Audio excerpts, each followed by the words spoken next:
Namaste, and welcome to our continuing series, Explorations in Savitri, with our beloved Alok. We continue Book 3, the Book of the Divine Mother, Canto 4, the Vision and the Boon, page 339, and we'll go over a few of the lines from yesterday. Yes, so people often ask this question, that is there really hope for the world? And you'll hear many kinds of prophecies of doomsday and darkness and Snoopgate and all these things. But who said that there was hope in that direction? We are looking in the wrong direction. So, where is the hope? The hope is because there is a soul within. And the hope is because there is a grace above. And these two come together and they are the hope of the world. And one can put it very logically. If there is God, then why worry? Surely He knows His way. And if there is no God, then why worry? Because there is no way. So this is, very logical you can put it like that. But the hope is because there is a soul within, and Mother says the psychic being is part of the evolutionary divine manifestation. It has no interest in nirvana. So all this thing about nirvana and all does not belong to the psychic being. It comes for this. It has come from the beginning for this purpose. So what is interested in nirvana? The mind may be interested in nirvana, the higher mind, it can look at things philosophically. Oh, this world of dukkhams, it's so, transient world, and, it withdraws. And in that journey, it can meet the impersonal. It's possible for the human mind to develop in that direction. But as far as the psychic being is concerned, it is part of the evolutionary divine manifestation and it seeks that. So we have this marvelous line, and how shall the end be vain when God is guide? And this is the essence of the famous line in the Gita, where at the end it is said, wherever there is Sri Krishna, the Parth Sarthi, and wherever there is Arjuna, the Dhanurdhara, there is victory. So Arjuna is also a word which means pure, white, immaculate. So it refers to the psychic being in man. And Sri Krishna is the divine guide. Where is the problem? The problem is with the mind, vital and body, the instrument. So what is the game? Now, we have the game of games. This game is very interesting. On one side, as one team, there is the psychic being and the divine grace. The other team is mind, vital and body and all the other paraphernalias, inconscient, subconscient, etc. The gods, the titans and everybody else. But what is this game? It's not about this team defeating that team. The game is winning over members from that team into this side. It's a very interesting game if you look at it. Actually, I had a very elaborate dream once, exactly similar thing. That's when I understood, oh, this is the game. The game is not about me versus they. The game is how they can become us. Us till there is only one. So this is the game. So initially the mind, vital and physical resist. That's how the game will be enjoyable. If they just say, okay, done. But without proselytizing and without conversion. Obviously, this is the true conversion actually. Absolutely. If there is a truth in conversion, it is only in this conversion where spontaneously our nature and its members feel that they belong to the divine and they must. All other religious conversion, ideological conversion, I think that is equally worse, maybe more dangerous. They have no meaning, this trying to, this ideology, that ideology. The only true conversion is the conversion of mind, vital and body into their divine equivalent. So this is what we are reading, the game of games, and we have the chariot here, and we have been given the assurance. And how shall the end be vain when God is guide? Okay, so we'll continue. We had stopped with these 3-4 lines. There is no end to the world's stupendous march. There is no rest for the embodied soul. Page 339. So, O soul, stop seeking for rest. That's not what we are here for. We are here to participate in the labor of the gods. So it is not a retired man's journey that, okay, now let me find some peace in some meditation. It's the battle, and it's so wonderful when we look at it like that. It must live on, describe all time's huge curve. So escape has no meaning. Might as well do it as soon, as well, as perfectly as possible. An influx presses from the closed beyond, forbidding to him rest and earthly ease. Till he has found himself, he cannot pause. Now look at the marvel of these lines. Forbidding to him rest and earthly ease. So if somebody feels that, I am having a very comfortable life, it means probably you have not yet started in the great game. So, because when the game starts, then it's wonderful. And now these lovely lines.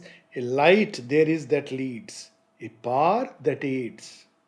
Unmarked, unfelt, it sees in him and acts. Ignorant, he forms the all conscient in his depths. Human looks up to superhuman peaks. Why this happens? Because there is a power and a light which are helping us. We do not know, we do not see. And yet it is there. Shobhita in Synthesis of Yoga describes very beautifully that in the beginning when the sadhaka moves, he thinks it's his effort and he is doing. Then later on he discovers the presence of the Divine Mother. And then turning back he sees that actually all through she was leading him. Only he didn't know it. So through all the so-called trials and tribulations, the errors, the risings, the fallings, and the failings and the successes, it was she who was leading. So that is the sense here, that there is a light that leads and a power that aids. And a time comes when though we are human, even in ignorance, he forms the all conscient in his depths. The psychic being is growing even when we are ignorant. With all the stupidities of life, it still grows through everything. There is a very... I'm thinking of the lines in Book 1, Canto 4. Yes. Beginning with, even when we fail to look within or lie embedded in earthly consciousness, still have we parts that grow towards the light. Yes. And it's so liberating just to know this. So liberating. Of course, this liberating should not lead to, okay, then, we just... but it's liberating to know that we are constantly being led in the forward march. And this is the highest Vedanta. So where somehow people have messed up today into, good and evil and virtue and sin and reward and punishment, dualities, that's a mind-made thing. But in the original Vedanta, everything is moving forward towards that great light. There is no other way. There is only one way, and it's a forward march. There is nothing like you become a human being, next life will become a girgate or a, whatever, chameleon. We were told as a child, if you listen to somebody's talk, you'll become a lizard in next life. He said, why lizard? Because, she's quietly listening to our talk. Weird ideas. So he says that there is a constant movement forward. So within us, this psychic is growing. And though we are human, a time comes when we begin to look up to superhuman peaks. A borrower of supernature's gold, he paves his road to immortality. At present, it comes as a gift. These few moments, these visitations, these flashes. But actually, it belongs to us at some peak of consciousness. It's like a father who has kept all the money for his son, but he doesn't give it like that. He says, okay, you have to earn it. Do this and I'll give you. But deep inside he knows one day he is the rightful hire. So that is how the divine, it seems like we have borrowed this, not our own. Something has come and something has... But as we grow, we begin to identify with these parts and they become very much part and parcel of ourselves. Now, wonderful lines. The high gods look on man and watch and choose today's impossibles for the future's base. So when we say, oh, this is impossible, this is a gone case, divine says, aha, yes, this is my case. What did you say, man? Impossible? Okay, good. Send him to me. I am looking for such characters. Mother actually said in one of her early talks, because the realization is much more complex. There is a reason behind it.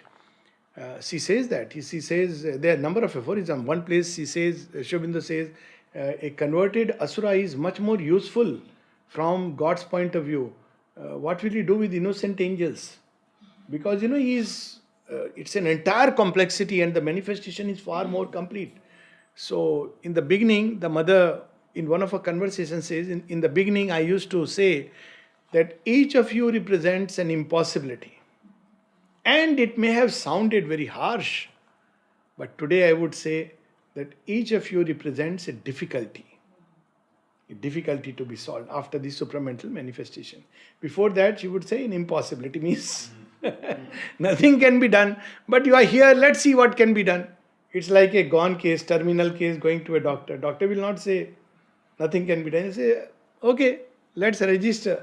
But now she has found the cure. So that's how she can But use. when she sent us to Oroville, she said, do not think you are very special. Each of you represents a problem of the world to be worked out. Yes, absolutely. And it's so difficult to tell others. Famous example of a very old-time sadhak who was admitted in Jipmar, and he was, it is so dirty and not clean. And the doctor said, are you not supposed to be from, practicing spirituality? So what should it matter to you whether it is dirty and all this? So he said, no, you won't understand all this because it's about Sri Aurobindo's yoga. You do your work. You don't. And he had a point, because it's manifestation, so it matters. If there is no manifestation, it doesn't matter. Like when someone asked Sri Aurobindo, why should the divine want, good water and all? What does it matter to him whether it is bacteria or germs? So Sri Aurobindo says, and pray tell me, why would you want to feed the divine water which is filled with bacteria? What kind of logic is this? So this idea of old time sannyas, spirituality. But here there is a work to do. But even with mother, they complained that she wore beautiful saris. Yes. So divine should always be, tattered. So this is... Sri Aurobindo said, you want the divine to dress in rags? Now, this is very, very strange. I have found this very strange, at least in the Indian setting. Because if I go into the Hindu mythology, all the goddesses, when they are described, Lavanyamayi, Raj Rajeshwari, in fact, there are stories that, a whole demon world, Narkasur, recently we had, was destroyed. Why? Because he had the audacity to pluck Mother Aditi's golden luminous kundal. She's not, none of the goddesses are shown as, even Parvati, Gauri, she is described as, how beautiful she is. The highest form of the Divine Mother is called Tripur Sundari. And that's why, Lalita. And that's why Mother says that in India, this shunning of beauty has been taught by the Asura, and that has been one of the cause of India's downfall. Shunning beauty, as if it's something like a trap. But beauty is an expression of the divine. Satyam, Shivam, Sundaram at every level. Why should Sundaram be only abstract? Of course it is abstract, but it's also in manifestation. His transience trembles with the eternal's touch. This impossibles also remind me of a story. The story means someone, a very old time sadhak, he gives a advice to the younger generation. He says, you know what? You think that you are full of difficulties and problems. Okay, you can tell the divine that, well, if I am the worst case, then you are the best healer, where else I can go? And if I am not the worst case and you have treated better, worse people, then I surely have hope. So either which way you look at it. And now you see how he works step by step. His transience trembles with the eternal's touch. His barriers cede beneath the infinite straight. So as the divine walks into our life, our, we have constructed things and they tend to break away. And there is an enlargement of scope, of thought, of feelings, of actions, and everything, begins to widen. The immortals have their entries in his life. The ambassadors of the unseen draw near. A splendor sullied by the mortal air. Love passes through his heart, a wandering guest. So slowly these high gods who choose the impossibles for future space. So they begin to act. So there are visitations of knowledge, thought revelations, inspirations, intuitions, a growing sweetness in the heart, a turn towards love and beauty and delight. But for a brief hour, so beautifully describes, love passes through his heart, a wandering guest. At places, Mother, advises as one of the reflections that every day we must sit and reflect. So one of the reflections he gives is that why love turns into hatred. We get a wrong lesson when this happens. We say, oh, all this is transient, develop vairagya. But if you go to the core of it, it is the imperfection of our nature. Love should be beautiful, it should be divine. It should not turn into this, but it is solid because human nature is not ready to hold the flame. So if you read the book 1, Canto 2, where he describes love in her was wider than the universe. And the whole world could take refuge in her single heart. Then never a rarer creature bore his shaft. That test of the burning Godhead in our parts. This burning Godhead is love. Never a rarer creature. Why? Because she is so vast. No lower movement can come in.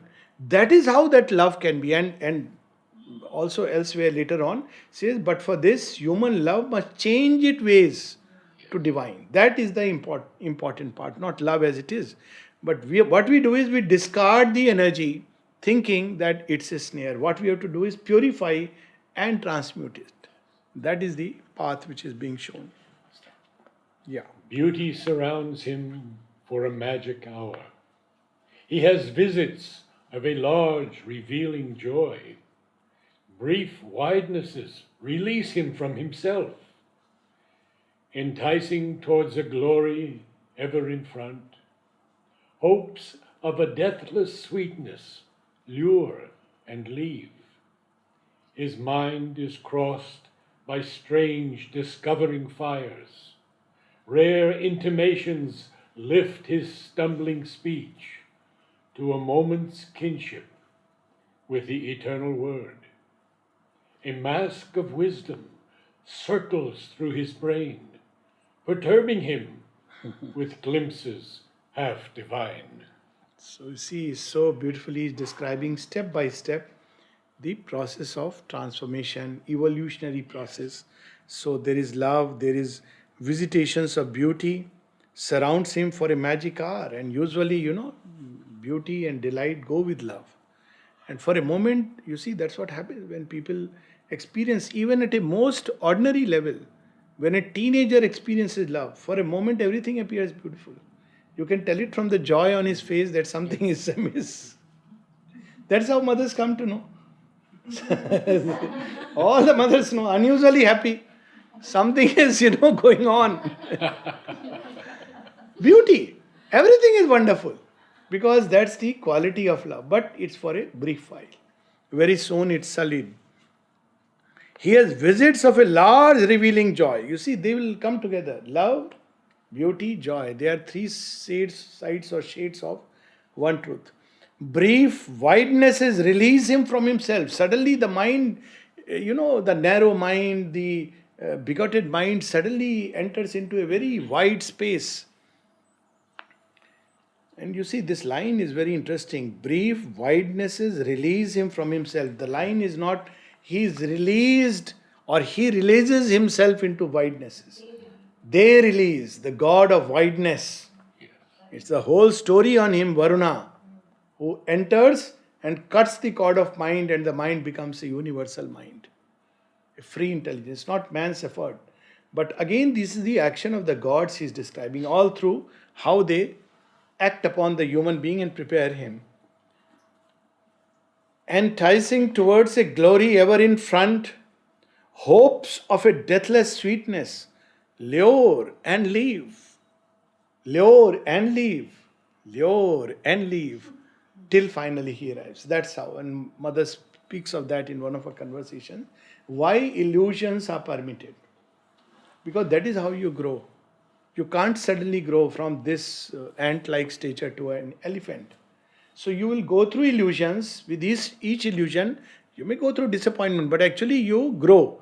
You grow, something grows like a wideness, something which tries at truth and fails. Then again it tries. And multiple efforts till finally you hit the jackpot.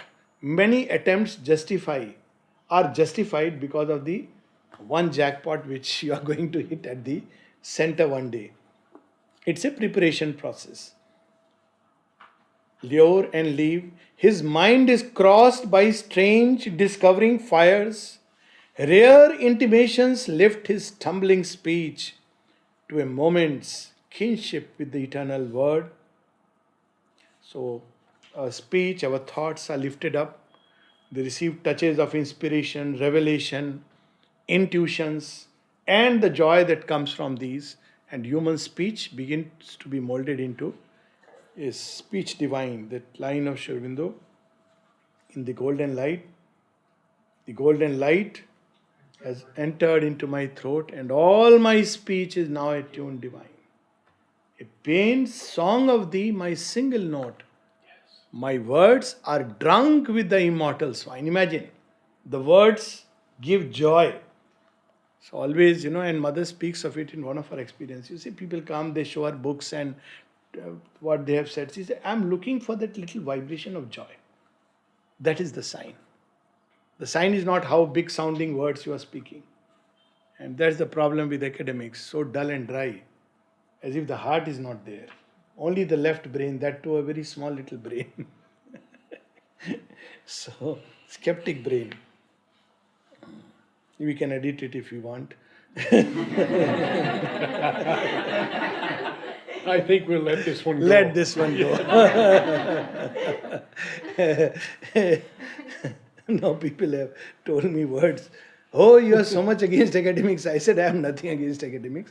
But only don't put yourself at the forefront and the ultimate that you can analyze the words of a realized being. That's all. Just be in your place. Humble enough. That's all that is required. As long as that is there, it's fine. A mask of wisdom circles through his brain, perturbing him with glimpses half divine. Look at it, perturbing him. Yeah. And there are so many stories like that. Even there was this famous lady who would have visions of truth. But she was cursed. That is in Greek legend, Trojan War. Famous, this woman with the name C. She's a priestess.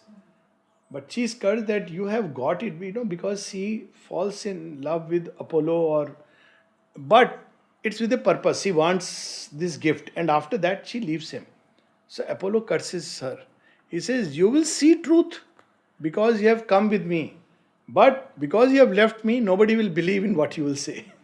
So she predicts that, don't go for war. I can see that whole Troy is burning. But they don't believe, she's a mad woman. So, and in the marvelous poem Marpessa, yes, when Apollo comes down and is wooing the girl, yes, ultimately she chooses the human. Yes, that's right. It's a very beautiful symbolic story. Oh, Very beautiful symbolic story where she chooses the human and why she has come together. It's a Vedic legend of mating between the human and the godlike. It's a very beautiful, story.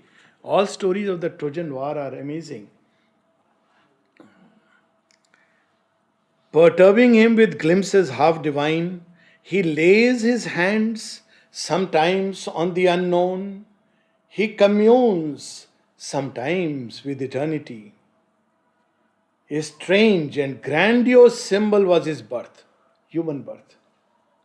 And immortality, and spirit room, and pure perfection, and a shadowless bliss are this afflicted creature's mighty fate. Look at the irony and the hope and the promise. So, what is our destiny? We go to a soothsayer.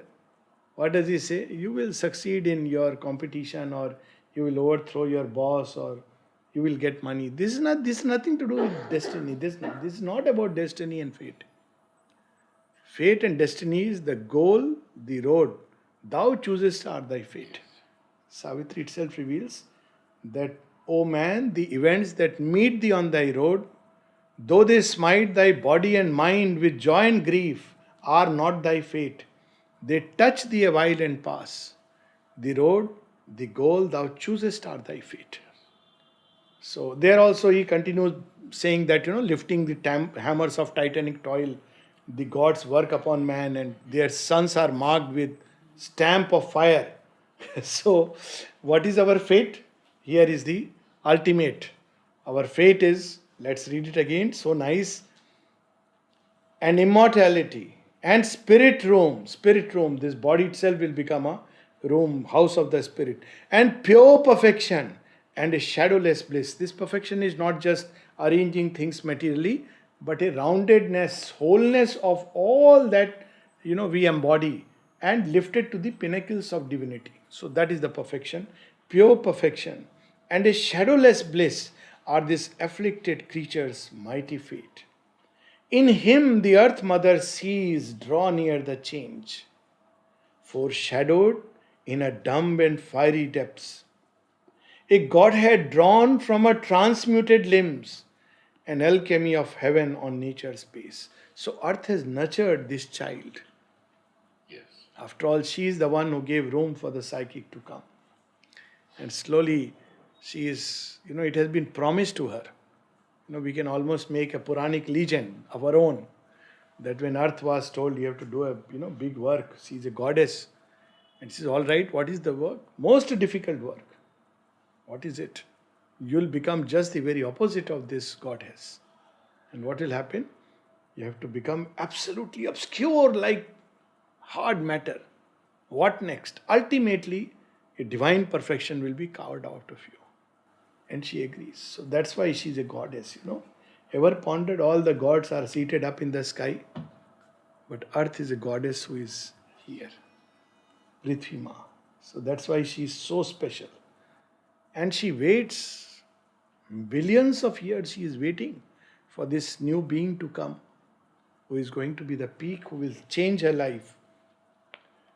Adept of the self-born, unfailing line, leave not the light to die the ages bore. Help still humanity's blind and suffering life. Obey thy spirit's wide, omnipotent urge. A witness to God's parley with the night, it leaned compassionate from immortal calm, and housed desire, the troubled seed of change of things. Assent to thy high self, create, endure. So this is to Ashupati. She is not refuting his vision and the claim for the greater world. She says it will come. But all that she is saying is don't hurry it up. Wait a while. Wait a while. And don't merge your heart, because you are not born for that. Actually, there are many secrets in this line. One of them is that Ashupati and Savitri, they are beings from the higher plane, and Ashupati has come down out of compassion. He has leaned upon her to share the burden of the evolutionary labor. He had no reason to come down. He is free. So, he leaned. And she calls him adept of the self-born, unfailing line. The sages who they don't have a master, the original sages, the original seers of truth, self-born. And they are the ones who have come down into the play. Leave not the light to die the ages bore. Help, still humanity is blind and suffering life. Obey thy spirit's wide, omnipotent urge. Only the omnipotent can think like this. Let's come back again and again, 1,000 times in the bonds of matter. Why? Because he's omnipotent. He knows that ultimately one day it's going to succeed. A witness to God's parley with the night, it leaned compassionate from immortal calm and housed desire, the troubled seed of things. So God's parley with the night, when there was just the dense night of inconscient, it chose to enter into this great and tremendous journey. And that's what Ashupati is. Ascend to thy high self, create, endure. Cease not from knowledge, let thy toil be vast. No more can earthly limits pen thy force. Equal thy work with long, unending times. So, in a way, she has granted to Ashupati like an individual boon. That's how it started. What thou hast won is thine, but ask no more. No soul is thy companion in the light. Alone thou standest at the eternal door. So all this starts from there. You have reached thus far, and you know what is the plan. So as far as you are concerned, it is granted. For the earth, help humanity, it will take long. Till then you stay in this greater self and continue to help humanity. One day it will reach. And later on, we see the divine says the same thing to Savitri. Yes.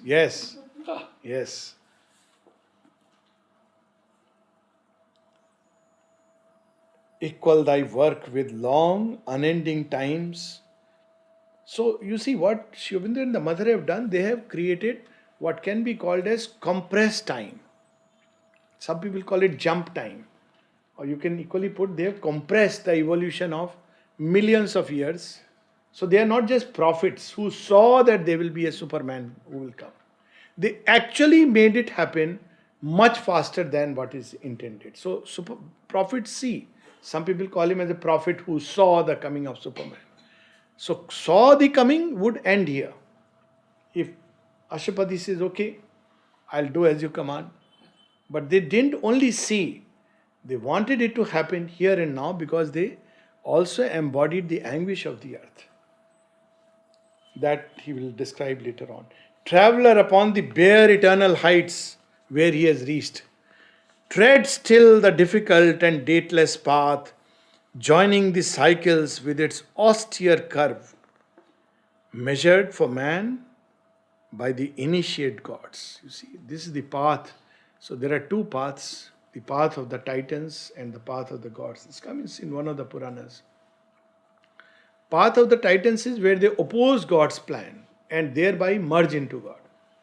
And it is in 3 lives. It's a figurative way of saying. Whereas path of the gods takes 7 lives and it's a path of perfection, more difficult. Because you are not in a hurry or haste. And there you collaborate with the plan of the one. So it's an evolutionary path. Unlike the other path where you escape from the evolutionary labor. Now comes these lines, one of my favorites, in fact, 2 passages which I had seen of Savitri for the first time in my life. And I saw it on a message card, which I didn't know it's a message card being given from ashram. And I saw it on somebody's table. I said, wow, where did you get this line from? So powerful. My light shall be in thee, my strength thy force. Let not the impatient titan drive thy heart. Ask not the imperfect fruit, the partial prize. Only one boon to greaten thy spirit demand. Only one joy to raise thy kind desire. Above blind fate and the antagonist powers, moveless there stands a high unchanging will. To its omnipotence leave thy work's result. All things shall change in God's transfiguring hour. So this is the program. So you see, before the boon, she is cautioning him what you can get and what you should not ask for. If he asks for merger, no, you are meant for this. Work for this. It's going to take time. You continue working for it. And actually, in a certain sense, when Sri Aurobindo says that they had a choice whether to, Yes. proceed with their own perfection first and then come back to human beings, or to take everybody together. And Mother says the choice was obvious, so they took everybody together. They could have easily done it They for could have easily themselves. done it for themselves. If you look at the records of yoga and the Mother's early conversations, already they were experiencing that supramental descent and even the changes in the body. But that when A.B. Purani came and he saw Sri Aurobindo suddenly Yes. changed, and he says, "Sir, what has happened to you?" Because he had pock marks and they had changed. He had become bright in golden in color, and the hairs had changed and they looked like very oily. So he asked him that, "Are you using some oil on your hair or something? What has happened to you?" And Sri Aurobindo did not reply. He says, "And what has happened to you?" Because he had grown a little fat, and he said, "And what has happened to you?" And diverted the whole thing. And all these changes was happening till the sadhana was in the vital. People who saw the mother in her 70s, they felt that she is in her teens. Yeah. But the moment it entered the physical, that you will see the change which came. And that's because that had to be faced in the grim earnest. So this is what has been asked to Ashapati. We And can maybe we start, should stop little. here and continue next time. Or you want to read a few lines? Maybe we I'll can read read. a few Yeah. lines, August and sweet sank hushed that mighty voice. Nothing now moved in the vast brooding space. A stillness came upon the listening world, a mute immensity of the Eternal's peace. But Ashwapati's heart replied to her, a cry amid the silence of the vasts. How shall I rest content with mortal days and the dull measure of terrestrial things? I, who have seen behind the cosmic mask the glory and the beauty of thy face. So now, who will plead on our behalf? Ashupati. He is the one who will plead on our behalf. There is no one who even, forget the aspiration, who even imagines or conceives of this possibility for earth. But he has foreseen it. And he knows that this is the aspiration secretly in the heart of earth, and this is the destiny of man. So he is going to intercede on our behalf to the Divine Mother. So it's very interesting in Savitri, if you see, there is a role reversal. In the beginning, it is Ashupati who intercedes on our behalf. And in the second half, it is the Divine Mother who intercedes on our behalf. Yes. So between the two of them, they have taken the whole burden.